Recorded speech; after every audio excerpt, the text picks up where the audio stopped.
नमस्ते बच्चों, मैं सपना जैन आपको क्लास थर्ड हिंदी का पाठ 7 पढ़ाने वाली हूँ, जिसका नाम है टिप टिप वाह। तो चलिए शुरू करते हैं 7 चैप्टर टिप टिप वाह। एक थी बुढ़िया, उसका एक पोता था। पोता रोज रात में सोने से पहले दादी से कहानी सुनता। दादी रोज उसे तरह तरह की कहानियां सुनाती। एक दिन मूसलाधार बारिश हुई। ऐसी बारिश पहले कभी नहीं हुई थी। सारा गांव बारिश से परेशान था। बुढ़िया की झोपड़ी में पानी जगह जगह से टपक रहा था। टिप टिप टिप टिप, इस बात से बेखबर पोता दादी की गोद में लेटा कहानी सुनने के लिए मचल रहा था। बुढ़िया खींचकर बोली, अरे बचवा, का कहानी सुनाए, ये टिप टिप्पा से जान बचे तब ना। पोता उठकर बैठ गया। उसने पूछा, दादी ये टिप टिप्पा कौन है? टिप टिप्पा क्या शेर बाघ से भी बड़ा होता है? दादी छत से टपकते हुए पानी की तरफ देखकर बोली, हाँ बचवा, ना शेरवा से डर ना बगवा से डर, डरता डर टिप टिपवा के डर। आगे, संयोग से मुसीबत का मारा एक बाघ बारिश से बचने के लिए झोपड़ी के पीछे बैठा था। बेचारा बाघ बारिश से घबराया हुआ था। बुढ़िया की बात सुनते ही वह और डर गया। अब वह टिप टिप बाघ कौन सी बला है? जरूर है कोई बड़ा जानवर है। तभी तो बुढ़िया शेर बाघ से ज्यादा टिप टिप बाघ से डरती है। इससे पहले कि बाहर आकर वह मुझ पर हमला करे, मुझे ही यहाँ से भाग जाना चाहिए। बाघ ने ऐसा सोचा और झटपट वहां से दुम दबाकर भाग चला। उसी गांव में एक धोबी रहता था। वह भी बारिश से परेशान था। आज सुबह से उसका गधा गायब था। सारा दिन वह बारिश में भीगता रहा और जगह जगह गधे को ढूंढता रहा, लेकिन वह कहीं नहीं मिला। धोबी की पत्नी बोली, जाकर गांव के पंडित जी से क्यों नहीं पूछते? वे बड़े ज्ञानी हैं, आगे पीछे सबके हाल की उन्हें खबर रहती है। आगे देखते हैं हम कहानी को। पत्नी की बात धोबी को जच गई। उसने अपना मोटा लठ उठाकर वह पंडित जी के घर की तरफ चल पड़ा। उसने देखा कि पंडित जी घर में जमा बारिश का पानी उलीच उलीच कर फेंक रहे थे। धोबी ने बेसब्री से पूछा, महाराज, मेरा गधा सुबह से नहीं मिल रहा है, जरा पोथी बांचकर बताइए तो वह कहाँ है? सुबह से पानी उलीचते उलीचते पंडित जी थक गए थे। धोबी की बात सुनी तो झुंझला पड़े और बोले, मेरी पोथी में तेरे गधे का पता ठिकाना लिखा है क्या, जो आ गया पूछने? अरे जाकर ढूंढो से किसी गढ़ई पोखर में। और पंडित जी लगे फिर पानी उलीचने। धोबी वहां से चल दिया। चलते चलते वह एक तालाब के पास पहुंचा। तालाब के किनारे ऊंची ऊंची घास उग रही थी। धोबी घास में गधे को ढूंढने लगा। किस्मत का मारा बेचारा बाघ टिप टिप्पा के डर से वहीं घास में छिपा बैठा था। धोबी को लगा कि बाघ ही उसका गधा है। उसने आओ देखा न ताओ और लगा बाघ पर मोटा लठ बरसाने। बेचारा बाघ इस अचानक हमले से एकदम घबरा गया। आगे देखते हैं। बाघ ने मन ही मन सोचा, लगता है यही टिप टिप्पा है, आखिर इसने मुझे ढूंढ ही लिया। अब अपनी जान बचानी है तो यह जो कहे चुपचाप करते जाओ। आज तूने बहुत परेशान किया है, मार मार कर मैं तेरा कचूमर निकाल दूंगा। ऐसा कहकर धोबी ने बाघ का कान पकड़ा और उसे खींचता हुआ घर की तरफ चल दिया। बाघ बिना चू चपट किए भीगी बिल्ली बना धोबी के पीछे पीछे चल दिया। घर पहुंचकर धोबी ने बाघ को खूंटे से बांध दिया और सो गया। सुबह जब गांव वालों ने धोबी के घर के बाहर खूंटे से एक बाघ को बंधे देखा तो उनकी आंखें खुली की खुली रह गई। इस कहानी को लिखने वाली हैं गिरजा रानी अस्थाना। इन्होंने इस कहानी को लिखा है।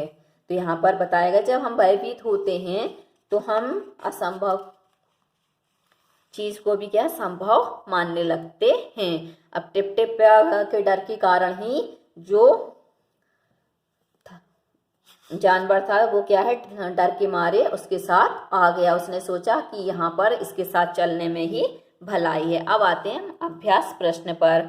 कौन किससे परेशान? इस कहानी में लगता है सभी परेशान थे। बताओ कौन किससे परेशान था?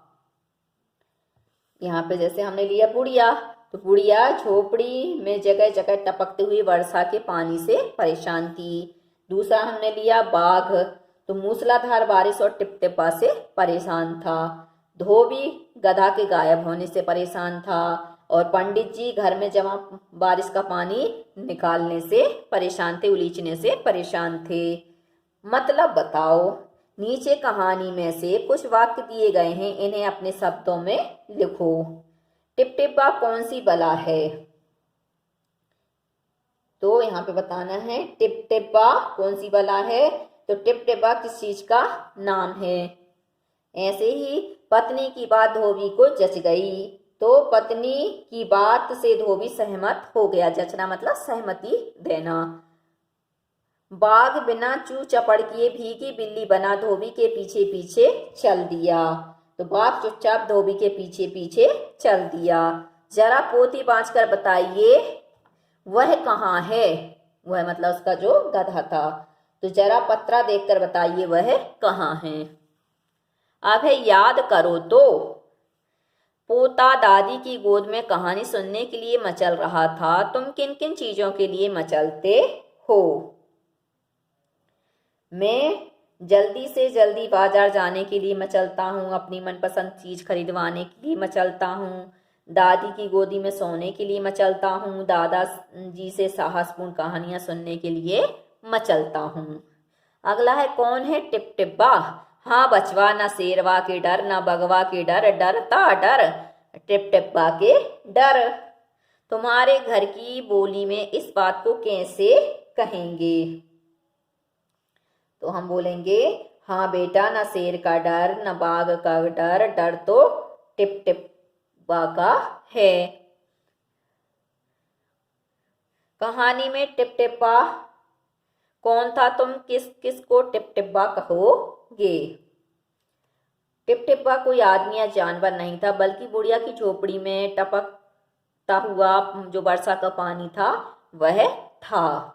आगे है बारिश। यह कहानी एक ऐसे दिन की है जब मूसलाधार बारिश हो रही थी। अगर मूसलाधार बारिश की बजाय बूंदाबांदी होती तो क्या होता? यदि उस रात बूंदाबांदी होती तो। पोता आराम से दादी की गोद में लेटकर उनसे कहानी सुनता और फिर सो जाता। बुढ़िया की झोपड़ी में पीछे बाघ नहीं आता, उसके अंदर टिपटिपा का डर नहीं बैठता और ना ही वह धोबी के हाथों उसकी दुर्दशा करवाता।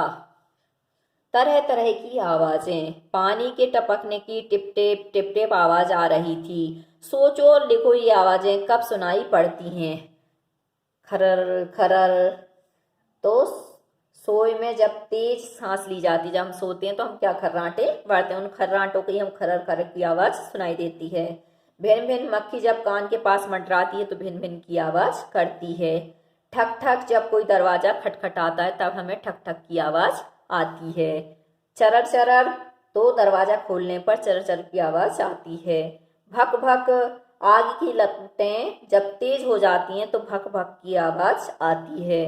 तड़ तड़ किसी के गाल पर थप्पड़ लगाने पर तड़ तड़ की आवाज सुनाई देती है। अब है खूंटा। धोबी ने बाघ को खूंटे से बांध दिया। सोचो और बताओ खूंटे से क्या क्या बांधा जाता है? तो हम खूंटे से क्या क्या बांध सकते हैं? खूंटे से गाय बांध सकते हैं, भैंस बांध सकते हैं, घोड़ा बांध सकते हैं, बछड़ा बांध सकते हैं, बैल बांध सकते हैं, बकरी, गधा आदि जानवर बांधे जा सकते हैं। अब है एक से ज्यादा। एक कहानी सभी कहानियां, एक तितली कई तितलियां, एक नदी कई नदियां, एक नदी 10 नदियां। ऐसे ही एक चूड़ी ढेरों चूड़ियां, एक खिड़की कई 4 खिड़कियां। तो बच्चों आज के लिए सिर्फ इतना ही। यदि आपको हमारा ये वीडियो पसंद आया है तो लाइक कीजिए, शेयर कीजिए, सब्सक्राइब कीजिए। तथा इस पाठ से संबंधित कोई भी प्रश्न है तो नीचे कमेंट्स में पूछ लीजिए। धन्यवाद।